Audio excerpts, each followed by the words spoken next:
Miss Yarbs, yes, she's rumbling through her suitcase. Well, it's here somewhere. Miss Yarby looks at Mom. Fudge, give Mommy the train. Fudge, no. Fudge, let's see what Peter got. Fudge recurrently gives the train to Mom. She puts it in her lap. Peter, I unwrapped my gift carefully in case my mom wanted to save the paper and to show Miss Yarby that I am more careful with my things than my brother. She didn't even notice. The present is a picture book dictionary. Peter holds the book up. Fudge watches and exits. Miss Yarby, I don't know much about big boys, so the lady in the store said this. A nice book would be a great idea. Peter, a nice book would have been a great idea, but a picture dictionary, that's for babies. I've had my own Webster's Medium Colleague dictionary since I was 8. And besides, I had one of these when I was 4. It's in Fudge bookcase now. Thank you very much. It's just what I always wanted. Yarby, I'm so glad. Oh. These expensive.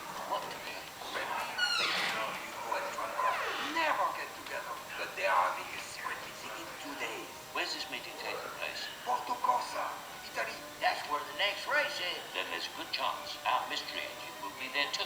Your chances are more than good. I just sent him new clutch assemblies. Colin, contact Stevenson and have him meet us at Okay, well, what do you like for this thing? Good idea, good idea. What will be? What will be? What do you think, Hatcher? It'll be juicy, that's all we have to drink. Good for your health. Of course, Mr. Yarby said. Of course, do so for everybody. I'll take a place into a bathroom first. To have assistant, answer to the kitchen, and fix the drinks. Hatcher tells me that you're taking classes. Yes, I am. I'm studying art history. My, yeah, and with 2 growing boys, Fudge enters, just carry and beat up to cover up the same dictionary that Miss Yarby gave Peter. Your turn. Fudge, see, Peter, I wanted to vanish. See the book? That's okay, I can use another one. I really can. The old one is falling apart, but mine. It's mine. It's mine. It's the thought that counts, Miss Yarby. It was so nice of you to. It's the thought. Think of our boys. Put the books away now, Fudgy. It's returnable, really. It's silly to keep it if you already have one. Let me have it back. No, I'll keep it. Like it was my fault. She brought me something I already had. Isn't it, Fudge, bedtime? Oh yes, I think it is. Say good night, Fudge. Good night, Fudge. Fudge was supposed to fall asleep before we sat down to dinner, but just in case, Mom put a lot of toys in his crib. I don't know who she thought she was fooling. We all knew that Fudge could climb out of the crib anytime he wanted. He stayed away until the middle of the roast beef. See, Derby?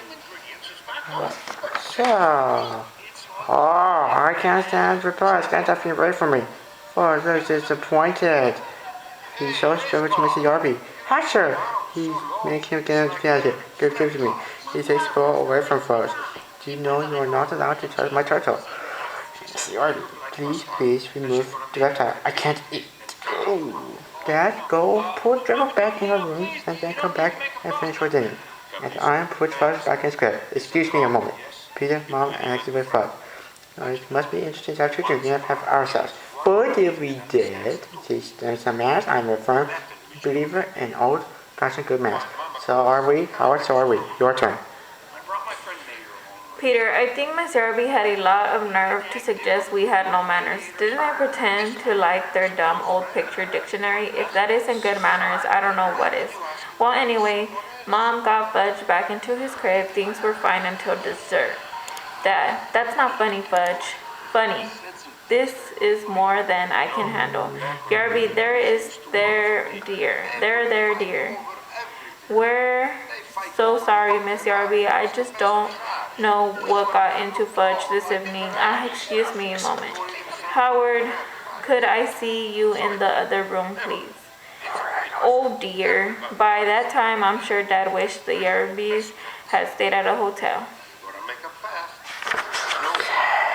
Hatcher, my wife is a dedicated woman, so we've decided. I understand how. That we should stay in a hotel after all because of cat. Oh, Howard, just look at what the little. Just make it a suitcase. Pretty, your turn. All gone. Howard. Yes, sir. Old-fashioned manners. The next week, Dad came home from the office and collected all the Juicio cans. I'm sorry you lost such an important account. Don't worry, the stuff's not selling that well. Nobody seems to like that combination of oranges, grapefruits, pineapples, pears, and bananas.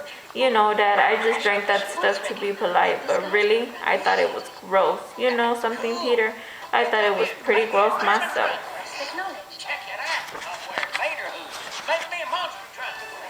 Okay, write your own play. Be a playwriter. Make up your original story. Choose one that has a few characters, lots of dialogue, simple action, and one of those two settings. I remember Miss Officer Darby doing this until we have get Juicio and his favorite Juicio can. Okay, write it down then.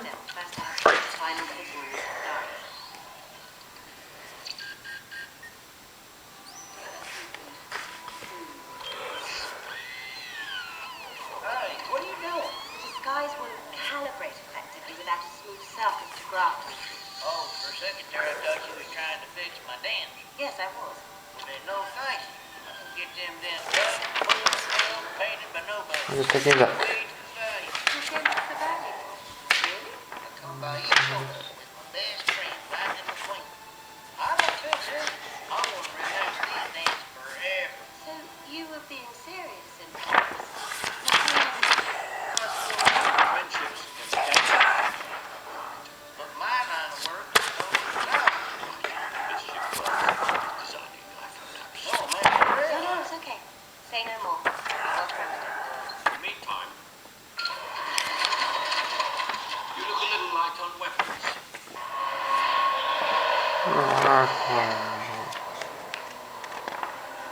The stranger. Here it goes. Start. I'll start.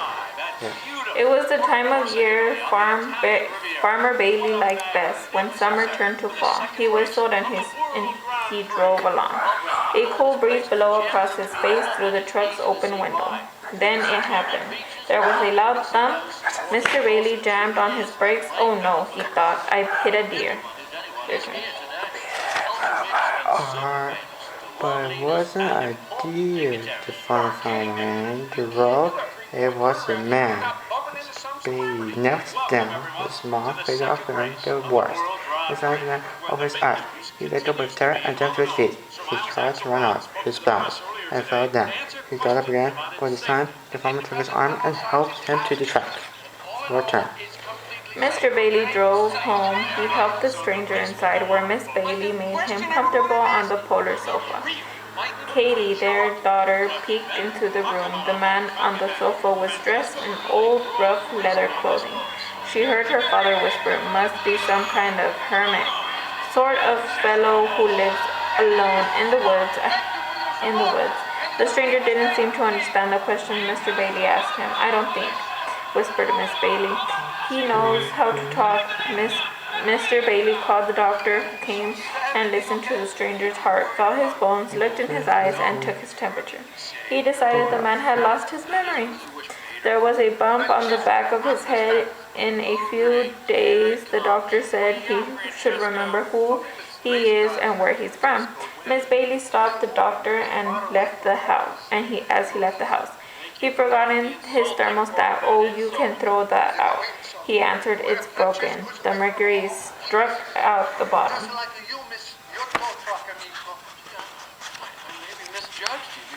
Okay, here you go. Mr. Bailey lent the stranger some clothes. The fellow seemed confused about buttonholes and buttons. In the evening, he joined the baby for dinner. The scene that rose from hot food fascinated him. He watched Katie take a spoonful of soup and blow it across it. Then he did exactly the same. Miss Bailey shivered. "Brr," she said, "just drive in here tonight." The next morning, Katie watched the stranger from the room window. He rushed across the yard. Two rabbits. Instead of one inch to move, the rabbit took a hop in his direction. He picked one of them up and stroked in its ears. They said that. The rabbits hopped away, then stopped and looked back as they expected the stranger to follow.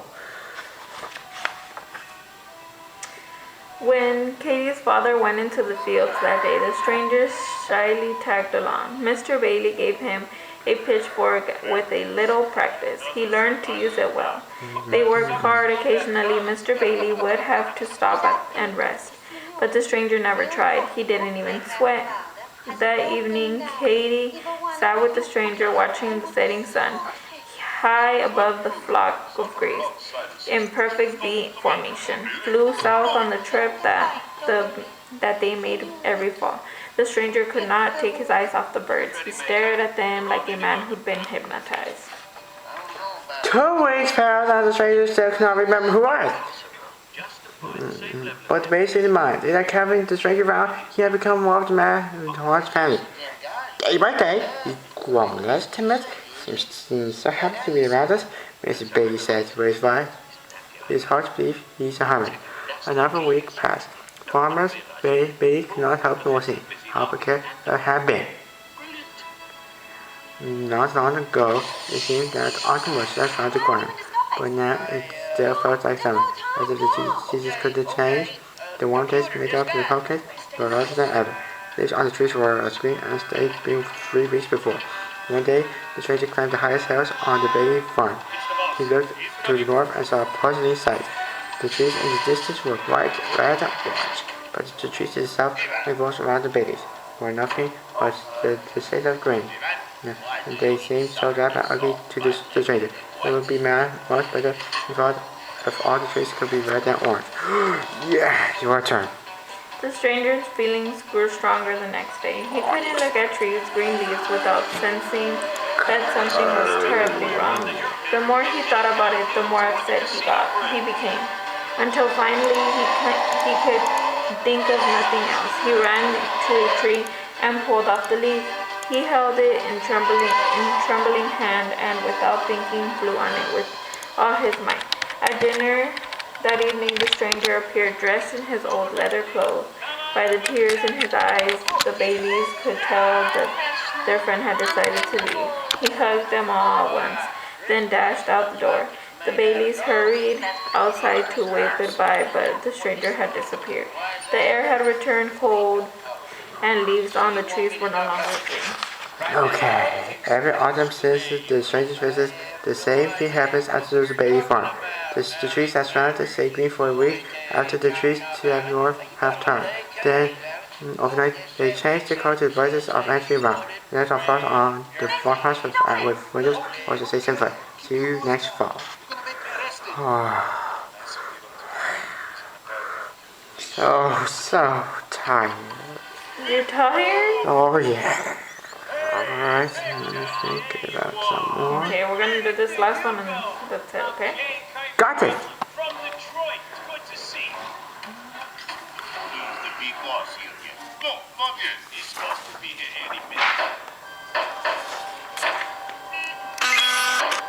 Here we go.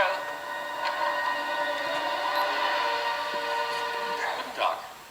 It's just the professor. Sundar, when is he coming? He's already here. Welcome, everyone. I wish I could be with you on this very special day, but my watch is empty. You know how it is. Forget about it. Go